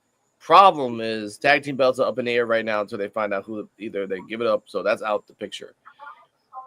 USA belts would just be Zelina Vega versus Chelsea Green. Don't need to see that shit again. Intercontinental, it would be Bayley versus Becky, which probably is going to be a match. Or Bayley, Becky, and Lyra for Evolution. That might be a match. That's fine. NXT belt, JC Jane is already defending it on Evolution, so that's one off the bat. NA, so Ruka can have a match with Kaylani again. I don't care. I'll take that again. Yes, please. But again, you only got 4 matches. Tiffany's not gonna fight. Tiffany might fight. That's one. And who's the other one that has the belt? Tiffany has the belt, and then where's the belt? Io Sky. Io. Okay, so one match of Io, that'll be awesome. One match of Tiffy. Okay. Chelsea Green versus Zelina Vega again. Well, I don't think that would happen anyway because I believe Zelina and Julie has a fight. Is it tomorrow for the U.S. belt or title? Oh yeah. So, and I don't think Zelina Vega is gonna hold on to that title anyway, like because of Julia. So, but that's just me. Maybe she might pull something out, but so you could do a Julia, Zelina, and Chelsea. You could have a triple threat. Yeah, you could do that. You could do that. That's fine. No more triple threats. No. Hey, you get that? No, shit, Oba doesn't do triple threats. He's been in 2 ways, so he doesn't do triple threats. He's like, no, I don't do triple threats. Not no more. He learned his lesson. Yeah. But with the women's, there's gonna be a triple threat for the Intercontinental. You can do a triple threat for the USA. You can do a one-on-one for Io. You can do a one-on-one with Tiffy. The NXT belt is JC versus Jordan, so we know that. The NA belt could be Soul versus Tatum. That'll be cool. And the tag team belts, you can't use them. Can't. Sorry. Yeah, I did hear a rumor right now. When is they gonna get Zarya? When is they gonna get Zarya a chance? Oh, later when that's later. A slow build. Later. But I'm tired of seeing Jada Parker, and they not even using Zarya. They made Zarya come there as a monster, and she riding the bench. This Tatum Paxley thing might turn her back into the monster because she giving me Kane spinning Rooney vibe. Yeah. Oh, what I was gonna say. Oh, I don't know if this was true. Like I did see a rumor, which is weird because you had to live talking with Nikki Bella, so everyone assumed that was gonna be a match. But I read somewhere that reportedly it was really supposed to be Liv versus Io at Night of Champions, but because of the Liv injury, and I'm like, wait, how were they gonna segue out of that to that in the first place? So, but since she's injured, it doesn't even matter. So none of it could happen at this point. Yeah. So I thought that was weird. Like, what was the whole point with Nikki Bella in the first place? Then if the plan was to have her fight Io at Evolution, so yeah, and that sucks. So let's go a little bit beyond because again we don't have the title cards for Great American Bash because there is none. Evolution, except for Oba, he will be defending. Except for Oba, that's it. Just Oba versus Inamura. No, wait. Or it's a number 1 contendership match. Yeah, exactly. Yeah, thank you. Inamura and Jasper will fight next week. Whoever wins will fight Oba. Which I hate to say this, Oba. If you are out there in commentary, you're gonna interfere in the fucking match, which then turns it into a triple threat, which is the one thing you don't want to fucking do, and that sucks. But if you turn into a triple threat, guaranteed Oba wins. Guaranteed. He never loses triple threats. It's his calling, and to have a match with Jasper so quick again is either telling me that they want to take the belt off him and give it to Jasper, which is not a good idea. He's still green as goose shit. But we got to fully heal Oba. When Jasper Troy wrestled Oba, he hurt him. He had to hurt him. But we got to fully heal Oba Femi. So imagine how this go. A fully healed Oba Femi against a crazy Japanese guy with Yoshiki and a powerhouse of Jasper Troy. So Jasper Troy did all that damage to Oba to have an advantage in the match. Yoshiki is that advantage. So whatever. He only won one match since he been back. I don't see him doing nothing. Doesn't matter. It doesn't matter. If Yoshiki has Japanese training, and if you give him the green light, he's going to beat the shit out of Oba. He's going to fucking chop his chest so many times. Oba's going to tell him, stop that shit. It fucking hurts. Yeah, and now that's he's trying point of contention. Yeah, and I eat Chinese food, and it don't make me know how to do karate.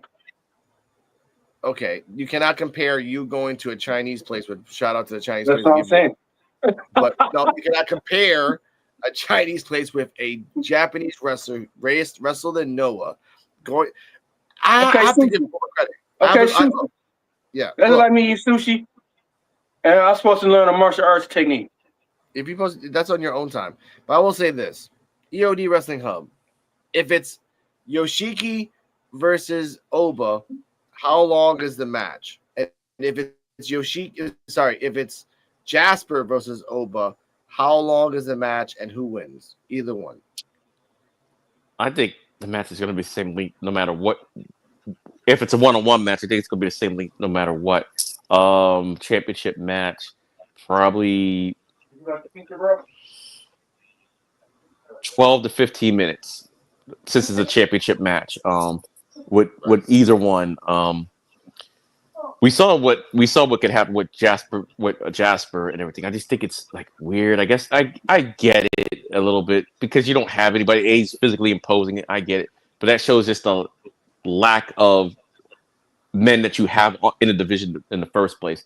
Inumura, I think it'll be a fun match, and he's like deceptively strong and quick and stuff. But I still think, like he says, the outcome remains the same. Oba Oba wins in either case, but I think with Oba, it might be the first time in a long time where someone gets called up and they relinquish the belt because they haven't done that in a long time. Usually they drop the title, and really the only person that's really beat him. I can't say really because he didn't really, but Tony D'Angelo for the North American Championship. He did beat him. He did get that belt off of Oba through a little trickeration, but he did do it and everything. But yeah, I just can't see anybody being Oba. And I these told you, two and Briggs bring have Moose. the best chance and everything for the NXT roster for the NXT roster. Those are the guys. It looks like they're trying to establish Briggs as somebody that could, because he's physically imposing where he could do it, but right now he's not there.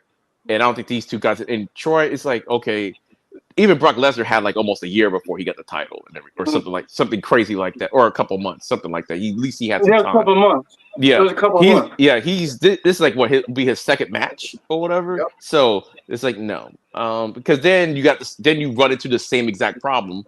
Who's going to beat him? And right now, it looks like the only people that possibly have a chance is maybe you're trying to build Briggs up to be that guy, or Inumura, and that's it and everything for right now. So they can build up somebody else.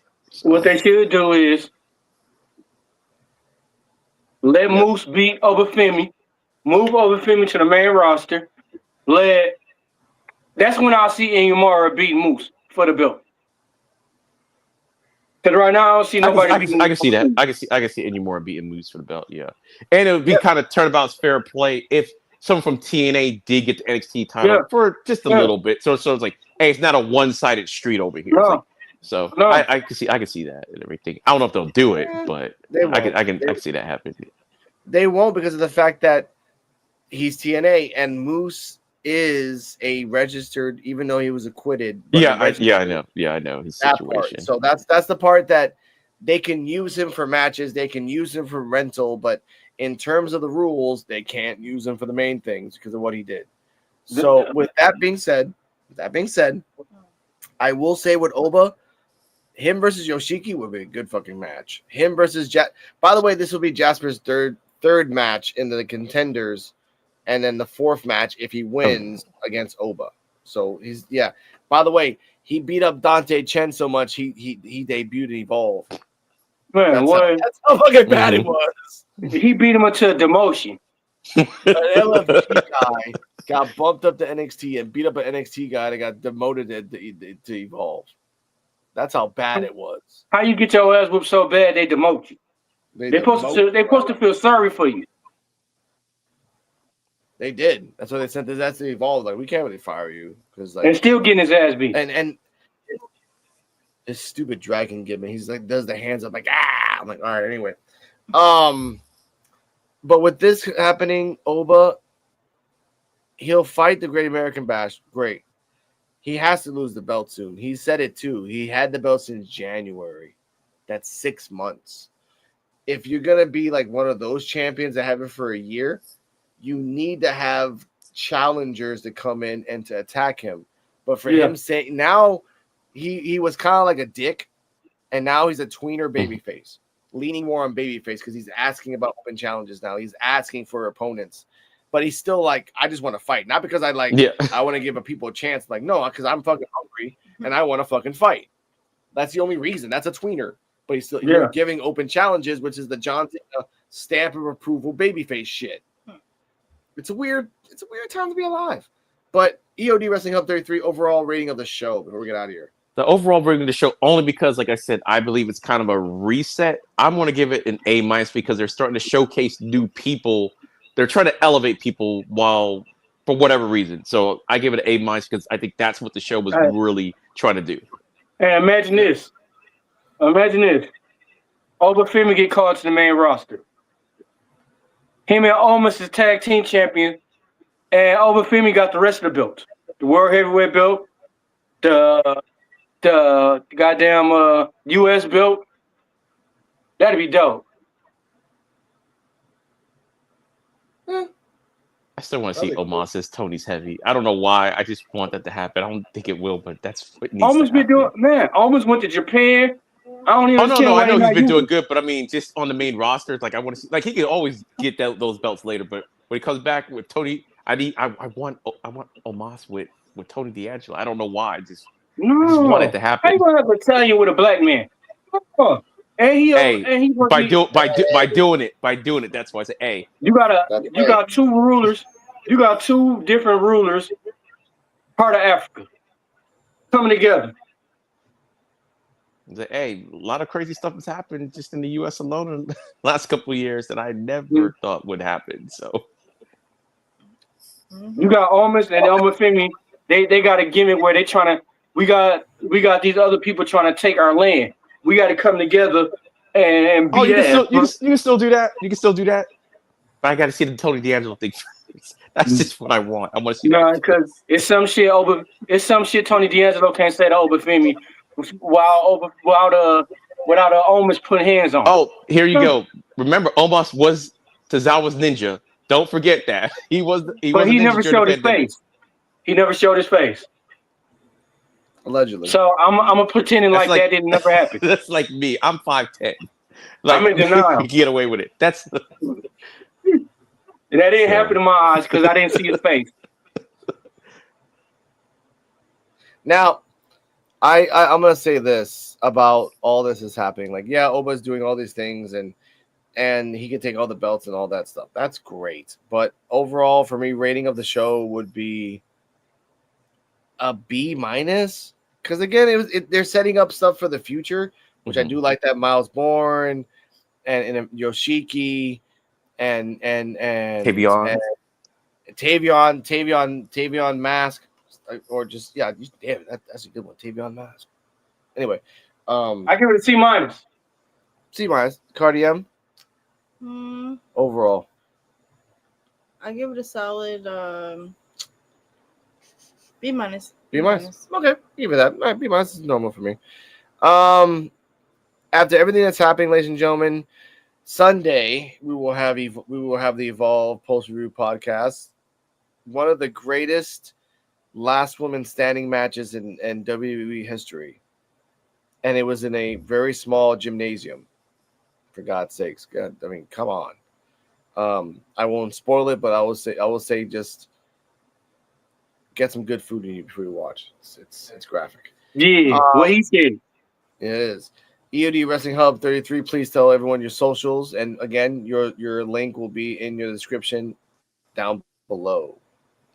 All right, you can find me on YouTube at EOD 33 Wrestling Hub. I got a gaming page, and today's 33. My Instagram, TikTok, all that stuff, but you can only need one link for it. Linktree/NDays33, and it has a list of all my social media accounts. Okay. Finn. So one link, find them all. So you don't have to remember all these different things. Just go Linktree /NDays33. Everything's there. Everything's listed. Nice. I'll get that link for everything. I'll put in the description for the future. D-Walk, Tell them where they can find you. You can find me on Facebook, Dennis D. Walker. My other Facebook, Dennis Walker. My TikTok is it's all down on this thing. But Instagram, Fresh Prince 84. Goddamn Twitter is DWalk3000. Hit me up. Guardian, Will do. find you so All they right. can tell you. Sorry. My apologies.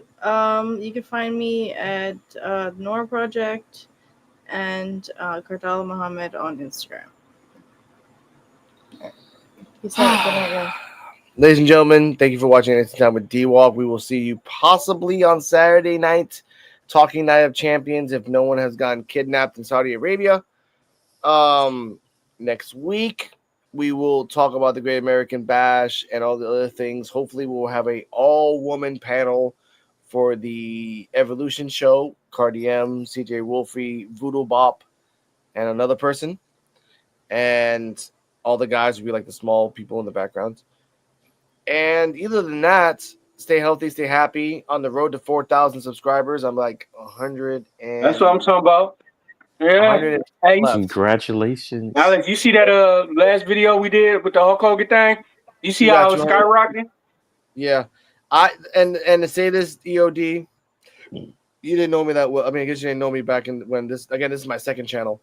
My first channel, I blew up doing videos that I don't like talking about my island. I fucking hate the videos that blow up on my channel because those are the ones I don't like talking about. But I figured out the algorithm. So that usually works out for me anyway. Anyway, stay healthy, stay happy, stay honest with yourself, stay true to yourself. D-Walk is not drunk today, so that's actually nice. And EOD Wrestling Hub, I'm pretty sure doesn't have to say to D-Walk that he has to calm himself down this week. So it's pretty good. We're improving. Oh, best believe I'm on vacation. I'm about to get drunk right now. All right, that's good. It's after the fact. Stay healthy, stay happy. Welcome to NXT Time with D-Walk. Hey, hold on, look, before man, I picked the wrong beers. Look at these little small ass mini beers.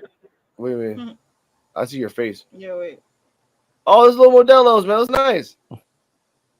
Cheers. Those ain't minis. Those are the size of Only too Modelo's. sweet.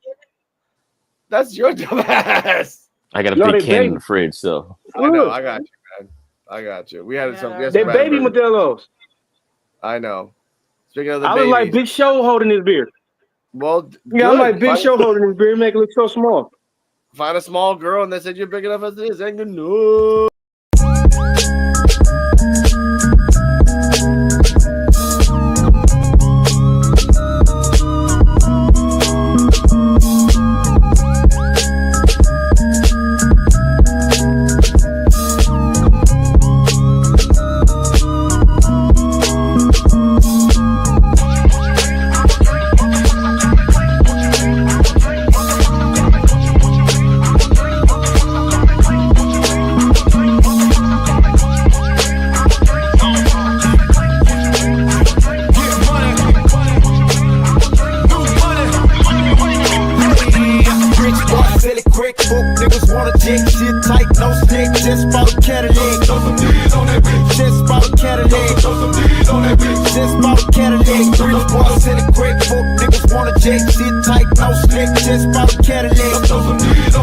Just